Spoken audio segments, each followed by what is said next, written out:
अस्सलाम वालेकुम जी। आज स्टार्ट करते हैं चैप्टर नंबर 10 जो कि फ़िक्स एसेट पे है, और हम फाइनेंशियल अकाउंटिंग को कवर करने की कोशिश कर रहे हैं वेरिएंट की बुक से। तो आज चैप्टर नंबर 10 उसी सिलसिले की एक कड़ी है। सबसे पहले देखते हैं कि nature of fix asset. Fix asset are long term asset. इनको लॉन्ग टर्म एसेट और इनको परमानेंट एसेट भी कहते हैं। और इसके अलावा इनको नॉन करंट एसेट भी कहा जाता है। फिक्स एसेट टेंजिबल एसेट्स हैं। क्यों? क्योंकि ये फिजिकल एग्जिस्टेंस रखते हैं। और अगला पॉइंट है they are owned and used by business and are not held for sale. Fix asset को परचेज़ किया जाता है ताकि उसे इस्तेमाल करके रेवेन्यू को जनरेट किया जा सके, ना इस खातिर कि उसे बेचना है। मिसाल के तौर पे अगर एक पर्सन का कोई बिज़नेस है, वो किसी लैंड को परचेज़ करके उसे सेल आउट कर रहा है, तो लैंड उसके लिए फ़िक्स एसेट नहीं है। फ़िक्स एसेट वो होती है जिसको परचेज़ करके उसका इस्तेमाल करके उससे फ़ायदा उठाया जाए। मिसाल के तौर पे अगर कोई पर्सन या कोई कंपनी मशीनरी परचेज़ करती है और उस मशीनरी से प्रोडक्शन करके वो प्रोडक्ट्स बनाती है, तो वो मशीनरी उसके लिए फ़िक्स एसेट होगी। इसी तरह बिल्डिंग को अगर वो ख़रीदता है इस गर्ज से कि उसे आगे सेल आउट करेगा, तो फिर तो ये उसके लिए फ़िक्स एसेट नहीं होगा। लेकिन उसका ये मकसद है कि बिल्डिंग को परचेज़ करके इसमें ऑफिसेस बनाएगा और बिजनेसेस के काम करेगा और इसको इस्तेमाल करेगा, उसके कुछ जो रूम्स हैं उसमें प्रोडक्शन करेगा। तो ये बिल्डिंग वो इस्तेमाल कर रहा है अपने बिजनेस पर्पस के लिए ताकि रेवेन्यू को जनरेट कर सके, तो तब ये बिल्डिंग उसके लिए फिक्स एसेट होगी।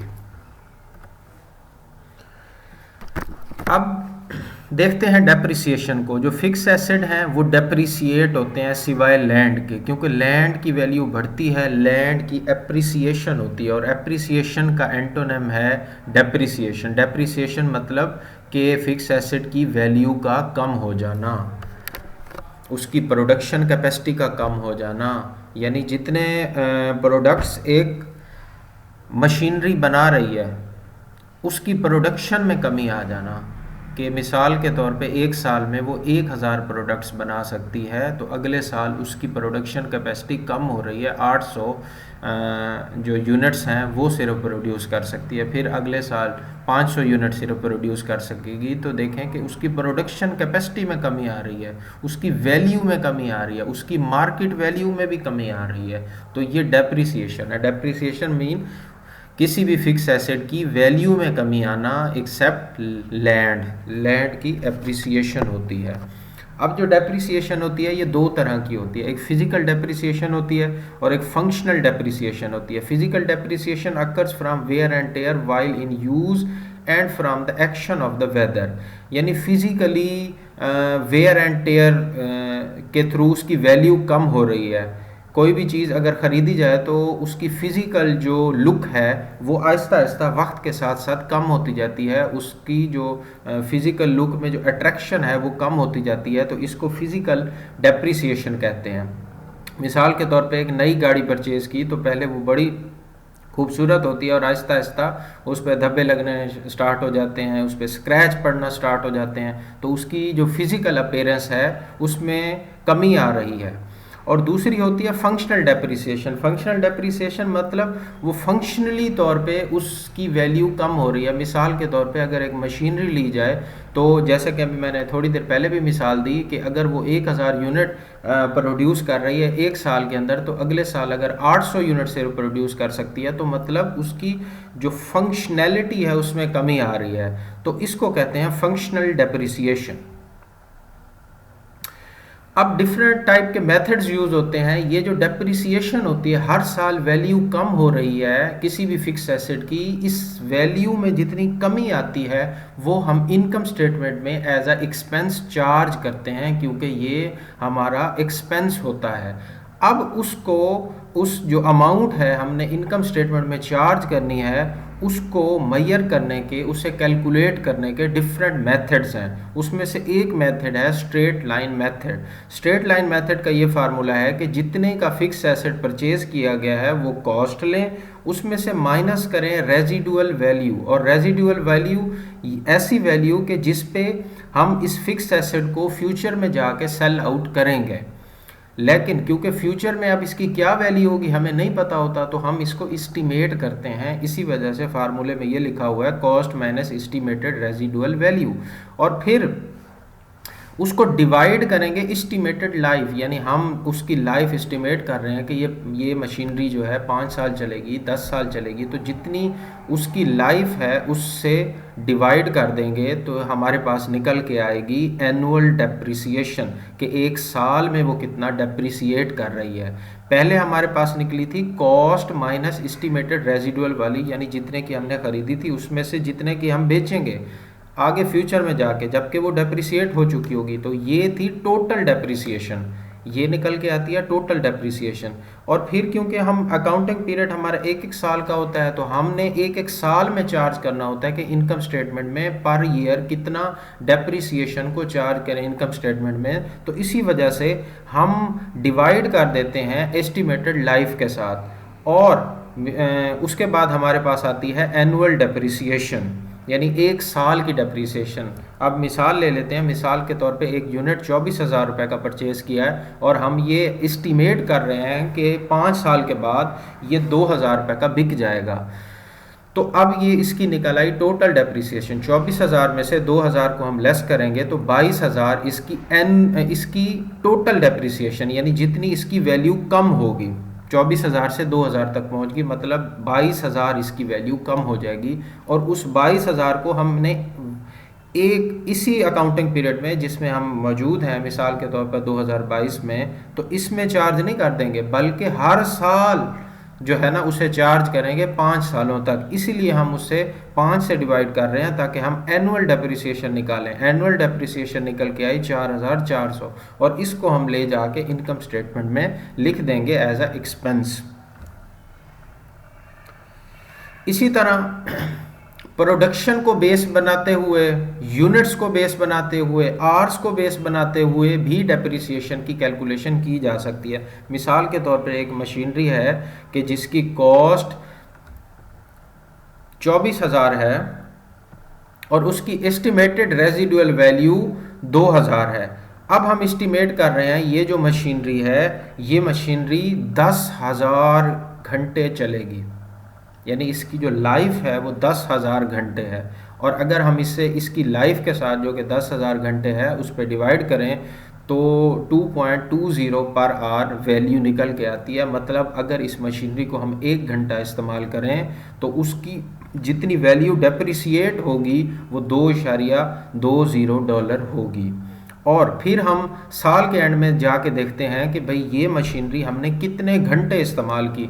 जितने भी घंटे हमने इस्तेमाल की होती है, इस रेट को उन घंटों के साथ मल्टीप्लाई कर देते हैं। मिसाल के तौर पे 500 घंटे पूरे साल में ये इस्तेमाल हुई, तो 2.20 को 500 के साथ ज़रब करके जो आंसर आएगा वो हम इनकम स्टेटमेंट में शो कर देंगे एज अ एक्सपेंस।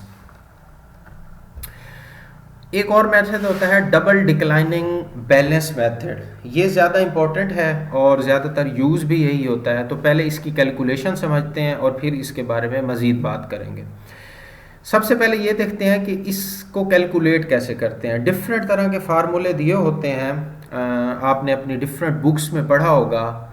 वो फार्मूला स्टूडेंट्स याद तो कर लेते हैं, लेकिन वो इतना मुश्किल होता है कि बाद में भूल जाता है और उसकी कैलकुलेशन भी ज़रा टफ होती है। तो मैं आपको ये तरीका बताता हूँ जो वेरन ने लिखा है। वेरन ने बिल्कुल आसान तरीके से इसको एक्सप्लेन किया, कोई ज़्यादा कॉम्प्लिकेटेड कैलकुलेशन की ज़रूरत ही नहीं है।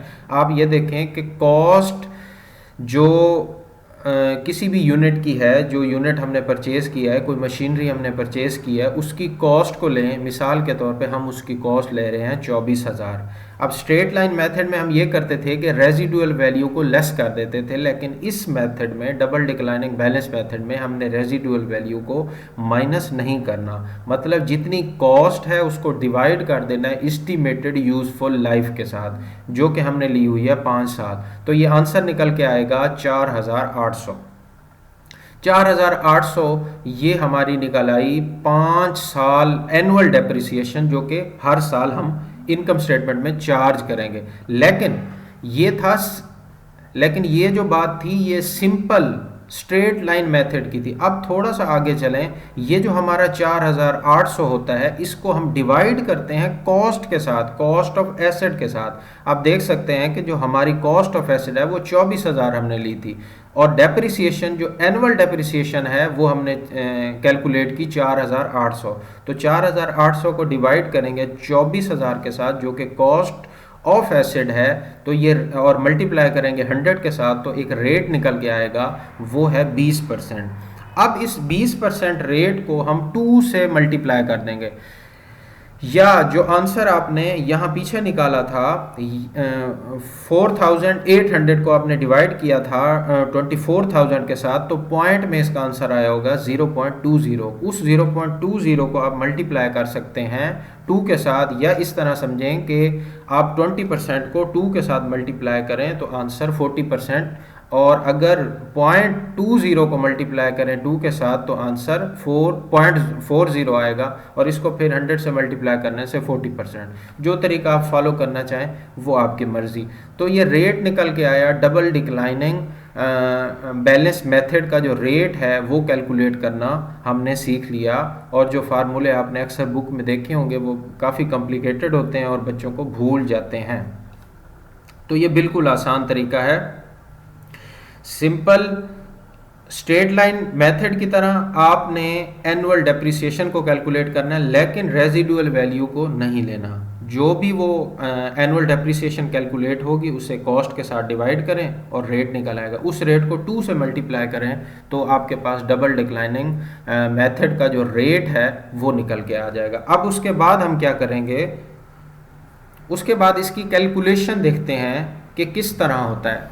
एक बात आप याद रखें, मिसाल के तौर पे 24,000 का एक एसेट हमने परचेज किया, उस पे 40% हम लगाएंगे जो अभी हमने कैलकुलेट किया, मतलब उसकी डेप्रिसिएशन 9,600 डेप्रिसिएशन बन गई। अब आप ये देखें कि 9,600 जो वैल्यू है वो कम हो गई है, 24,000 अब वैल्यू नहीं रही। 24,000 में से 9,600 को लेस करेंगे तो वो आएगी 14,400। अब जो नेक्स्ट डेप्रिसिएशन है ना वो 40% आप लगाएंगे 14,400 पे के, जो रिटर्न डाउन वैल्यू है, जो उसकी वैल्यू कम हो गई है, जो उसकी वैल्यू डेप्रिसिएशन को माइनस करने के बाद कम हुई है, अब उसके ऊपर रेट लगेगा। अब जब उसके ऊपर रेट लगा तो वो आया 5,760 रुपये। फिर उसके बाद अब इस 5,760 और 9,600 ये दोनों मिला के 15,360 बने। इस 15,360 को हम लेस करेंगे 24,000 में से, तो हमारे पास एसेट की जो अब बुक वैल्यू है वो 8,640 बच जाएगी। फिर ये रिटर्न डाउन वैल्यू है। अब इसके बाद जो रेट लगेगा 40% वो इस पे लगेगा, 8,640 पे लगेगा, ना कि 24,000 पे लगेगा, और इसी तरह ये सिलसिला आगे चलता रहेगा। ये बहुत आसान है, पीपीएससी और एफपीएससी के हवाले से इंतहाई आसान कंसेप्ट है, तो मैं इसको ज़्यादा एक्सप्लेन नहीं कर रहा इस टेबल को, क्योंकि इस टेबल से क्वेश्चन नहीं आते, सिर्फ आपको इसका कंसेप्ट क्लियर होना चाहिए। अब हम आगे जाते हैं, हम ये देखते हैं कि हमने एक मेथड यूज़ किया था स्ट्रेट लाइन मेथड, और दूसरा हमने अभी समझा है डिक्लाइनिंग बैलेंस मेथड या डबल डिक्लाइनिंग बैलेंस मेथड। इसमें आप ये देखें कि जो स्ट्रेट लाइन मेथड होता है इसमें डेप्रिसिएशन की अमाउंट कांस्टेंट रहती है हर साल, लेकिन डबल डिक्लाइनिंग मेथड में डेप्रिसिएशन की अमाउंट हर साल कम होती चली जाती है। मैं आपको ये वापस बैक टेबल में जाके दिखा देता हूँ। आप यहाँ देखें कि यहाँ डेप्रिसिएशन की जो अमाउंट है 5,760 है, फिर अगले साल कम हो गई है 3,000 और कुछ, फिर उसके बाद 2,000 कुछ, फिर कम, मतलब कम होती जाती है। ये डबल डिक्लाइनिंग बैलेंस मेथड का एक खासा है कि इसमें डेप्रिसिएशन की जो अमाउंट होती है, जो इनकम स्टेटमेंट में हम चार्ज कर रहे होते हैं, वो हर साल डिक्लाइन होती चली जाती है। लेकिन स्ट्रेट लाइन मेथड में ऐसा नहीं होता, जो डेप्रिसिएशन की अमाउंट है वो सेम रहती है। एक और फ़र्क इसमें यह है कि जो स्ट्रेट लाइन मेथड है और डबल डिक्लाइनिंग मेथड है, इनमें रेट का डिफरेंस होता है।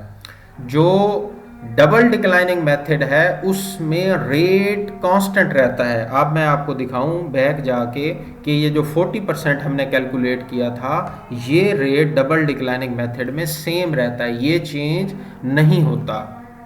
ये भी एक MCQs है जो कि आपने याद रखना है कि डबल डिक्लाइनिंग बैलेंस मेथड में डेप्रिसिएशन की अमाउंट तो डिक्लाइन करती है, लेकिन जो डेप्रिसिएशन का रेट हमने कैलकुलेट किया होता है वो कांस्टेंट रहता है, अमाउंट डिक्लाइन करती है।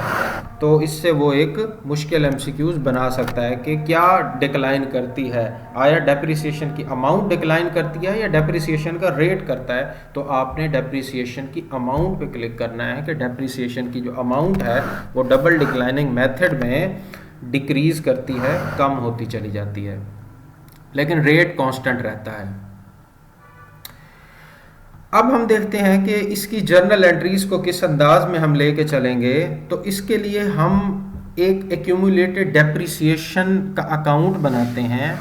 जब भी हमने डेप्रिसिएशन चार्ज करनी हो, मिसाल के तौर पे 24 मार्च को हम डेप्रिसिएशन चार्ज कर रहे हैं इक्विपमेंट की, तो एंट्री हम इस तरह करेंगे, डेप्रिसिएशन एक्सपेंस डेबिट हो जाएगा और क्रेडिट करेंगे एक्यूमुलेटेड डेप्रिसिएशन इक्विपमेंट का 150 रुपए के साथ या $150 के साथ। ये जो आगे 00 हैं ये पैसा है या डॉलर, अगर आप समझ रहे हैं तो फिर ये सेंट्स हैं।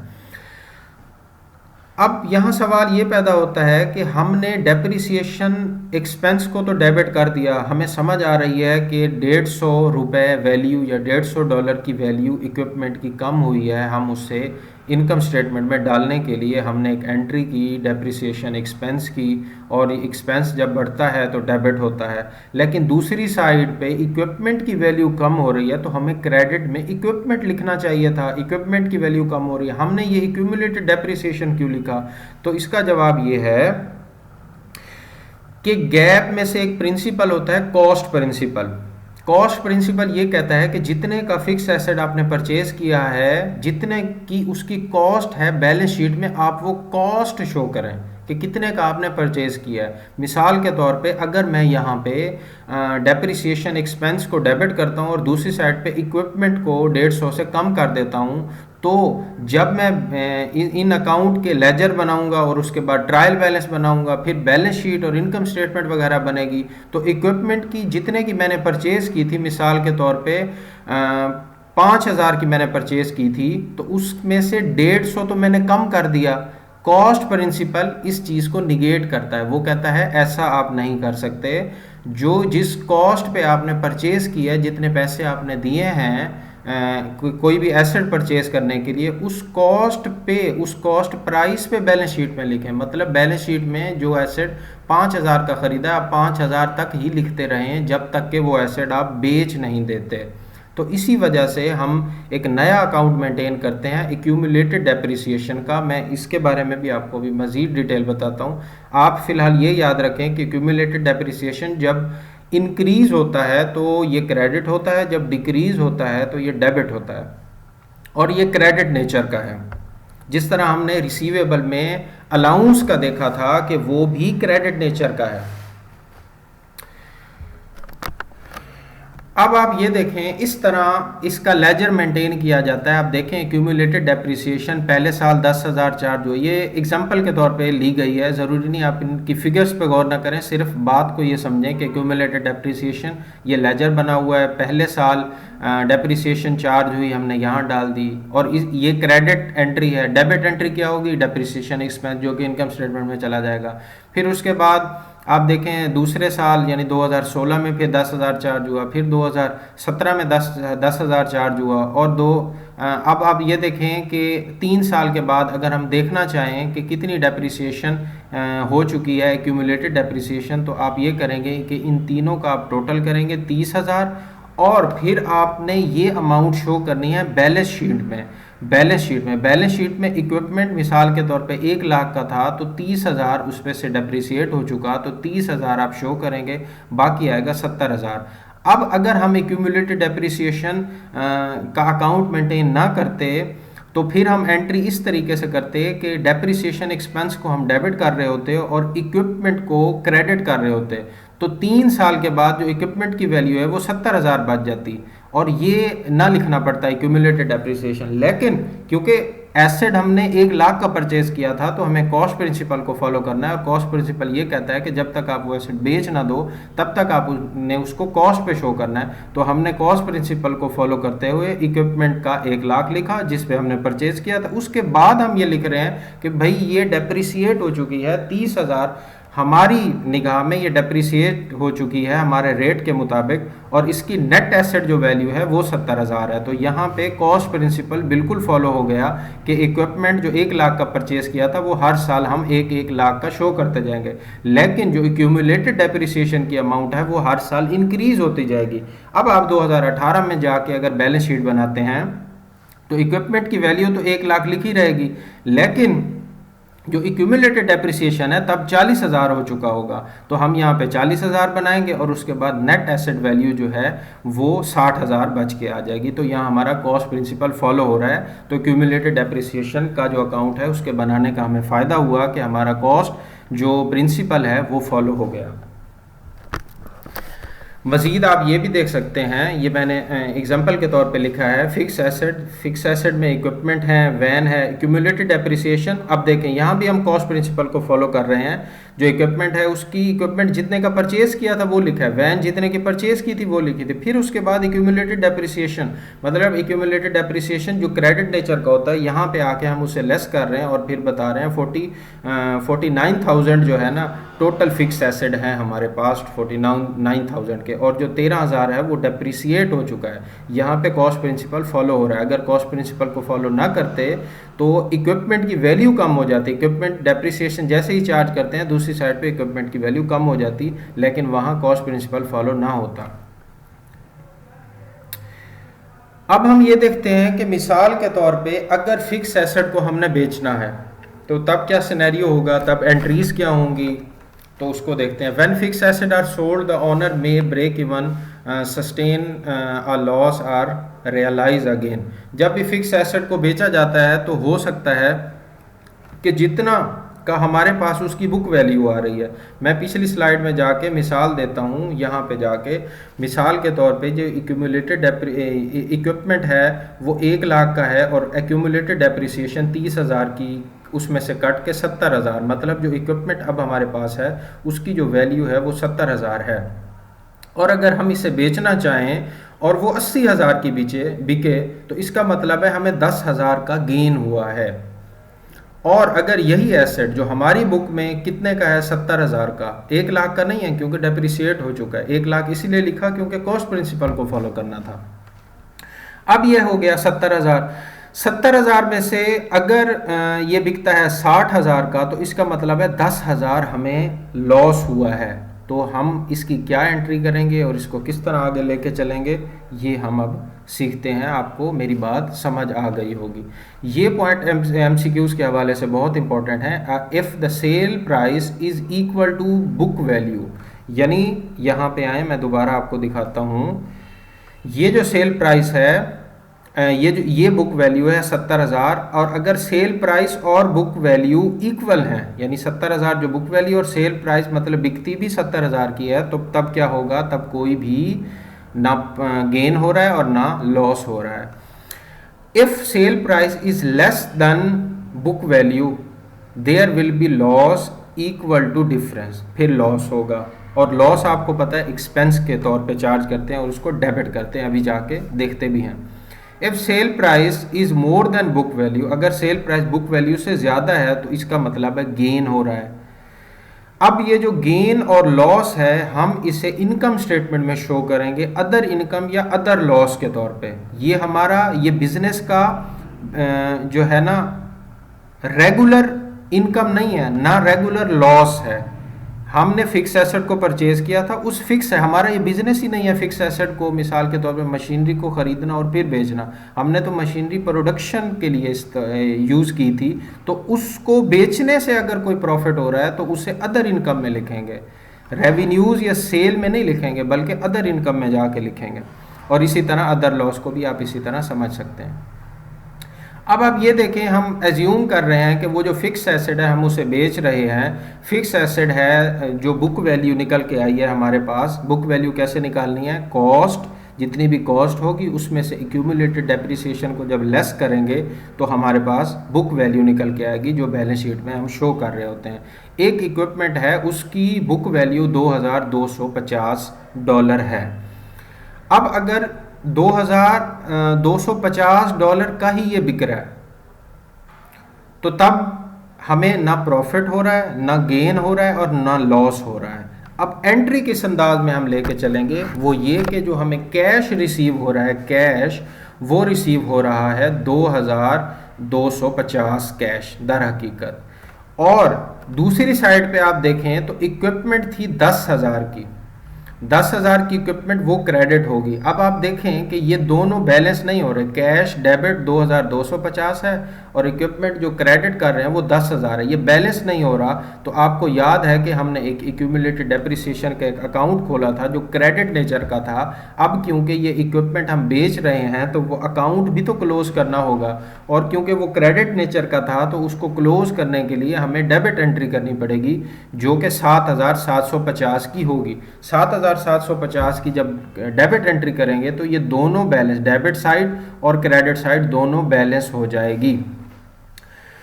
अब कुछ बच्चे यहाँ पे गलती कर जाते हैं, वो कैश यहाँ पे कैश 2250 ले लेते हैं और दूसरी साइड पे इक्विपमेंट और डेबिट और क्रेडिट को इक्वल करने के लिए जो इक्विपमेंट है उसे भी 2250 ले लेते हैं। तो ये बहुत बड़ी गलती होगी। आप इक्विपमेंट को बेच रहे हैं, इक्विपमेंट के बैलेंस को मतलब बिल्कुल नील कर रहे हैं, तो जितनी उसकी कॉस्ट है उससे जितनी भी उसकी कॉस्ट है उस अमाउंट के साथ क्रेडिट करेंगे। उसकी कॉस्ट 10,000 थी तो 10,000 के साथ क्रेडिट हो गया।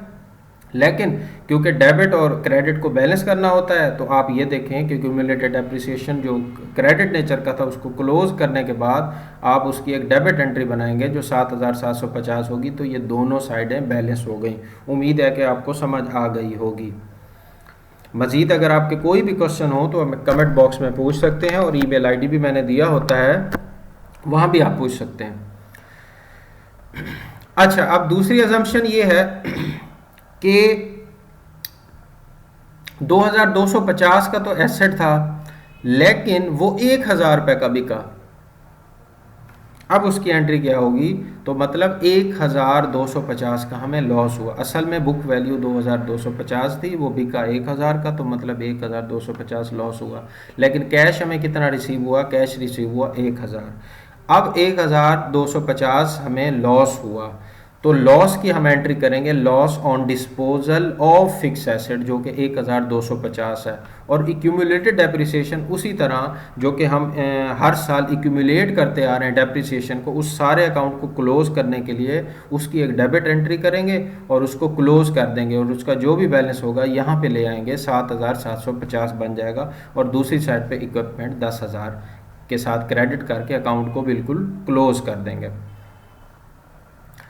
अच्छा, अब ऐसा भी हो सकता है कि हमारा जो एसेट था वो उसकी बुक वैल्यू थी 2,250 लेकिन वो 2,800 रुपये का या $28 का बिका है, तो अब हमें गेन हो रहा है 550 का। तो इसकी एंट्री क्या करेंगे, आपको पता है जो गेन होता है, जो भी इनकम होती है वो क्रेडिट नेचर की होती है। जब वो बढ़े तो उसे क्रेडिट करते हैं और लॉस जब बढ़े तो उसे डेबिट करते हैं। इसी वजह से हमने लास्ट जो एंट्री की थी उसमें लॉस को डेबिट किया था। अब आप याद रखें कि कैश जो हमें रिसीव हो रहा है 2,800 का हो रहा है और एक्यूमुलेटेड डेप्रिसिएशन उसी तरह 7,750। ये आगे जो 2 ज़ीरो हैं ये पैसा है या सेंट समझ लें, ये इसे इग्नोर कर दें। और उसके बाद जो इक्विपमेंट है वो 10,000 की है।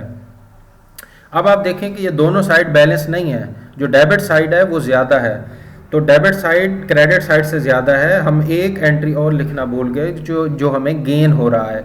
असल में जो बुक वैल्यू में एसेट था वो 2,250 का था लेकिन हमारा 2,800 का बिक रहा है, तो मतलब एक्स्ट्रा कुछ मनी हम रिसीव कर रहे हैं, तो उसे हम गेन के तौर पे लिख रहे हैं, gain on disposal of fix asset, जो कि क्रेडिट हो रहा है 5,550 के साथ। तो ये हमने देख लिया कि फिक्स एसेट को अगर सेल करें तो 3 सिचुएशंस आ सकती हैं, या तो ब्रेक इवन आ सकता है, या आपको लॉस भी हो सकता है, या गेन भी हो सकता है। और ये पीपीएससी के एमसीक्यूज़ के हवाले से इंतहाई इम्पॉर्टेंट है, ये आपने याद रखना है। अब नेक्स्ट हम जाते हैं अच्छा, यहाँ पे अमोर्टाइजेशन के बारे में इस चैप्टर में नहीं बताया गया, मैं वैसे आपको बता देता हूँ। जो अमोर्टाइजेशन है वो इनटेंजिबल एसेट्स की होती है। ये जो फिक्स एसेट होते हैं इसके बारे में शुरू शुरू में ये आया था कि ये टेंजिबल एसेट्स हैं, मतलब इनकी कोई फिजिकल एग्जिस्टेंस है। और अगर इनटेंजिबल एसेट मसलन पेटेंट, ट्रेडमार्क, कॉपीराइट, ये इनटेंजिबल एसेट्स होते हैं। गुडविल इनटेंजिबल एसेट, और अगर इनकी वैल्यू में कमी आ रही है तो उसको अमोर्टाइजेशन कहते हैं। और उस अमोर्टाइजेशन का भी यही प्रोसेस होता है, यही एंट्रीज होती हैं जो कि हम पढ़ चुके हैं। अब एक और चीज़ होती है, जब नेचुरल रिसोर्सेज कम होना स्टार्ट हो तो उसे डेप्लीशन कहते हैं। नेचुरल रिसोर्स का कम होना डेप्लीशन कहलाता है। इसकी भी सेम एंट्री उसी अंदाज में हम लेके चलेंगे, लेकिन थोड़े से फ़र्क के साथ। अब आप ये देखें, मिसाल के तौर पे हमारा कोई भी नेचुरल रिसोर्स है कि जो 36,000 से कम हो रहा है, मतलब वो डिप्लीट हो रहा है, तो हम एक एंट्री करेंगे डिप्लीशन एक्सपेंस 36,000 के साथ, और दूसरी साइड पे एक्यूमुलेटेड डेप्रिसिएशन को यूज़ करेंगे। नेचुरल रिसोर्स का नेम नहीं लिखेंगे, जो कि मैं आपको बता चुका हूँ, क्योंकि वो नेचुरल रिसोर्स हमने परचेज किया, वो हमारे पास है। हम कॉस्ट प्रिंसिपल को फॉलो करते हुए उसकी कॉस्ट ही लिखेंगे। क्रेडिट साइड पे उस फिक्स एसेट को, उस नेचुरल रिसोर्स को हम नहीं लेके आएंगे। उसकी वजह मैं आपको डिटेल में बता चुका हूँ, फिर बताने से वीडियो की लेंथ भी बढ़ जाएगी और टाइम भी वेस्ट हो जाएगा। तो बिल्कुल वही कंसेप्ट, एक्यूमुलेटेड डेप्रिसिएशन क्यों लिया डिटेल में बता चुका। एंट्री कैसे करेंगे, डिप्लीशन एक्सपेंस को डेबिट करेंगे और एक्यूमुलेटेड डिप्लीशन को हम क्रेडिट कर देंगे। तो ये था हमारा चैप्टर नंबर 10। और इसके बाद टॉपिक रह गया कैपिटल और रेवेन्यू एक्सपेंडिचर में क्या डिफरेंस होता है। तो इसकी मैं एक अलग वीडियो आपको बना के भेज दूंगा। बहुत शुक्रिया।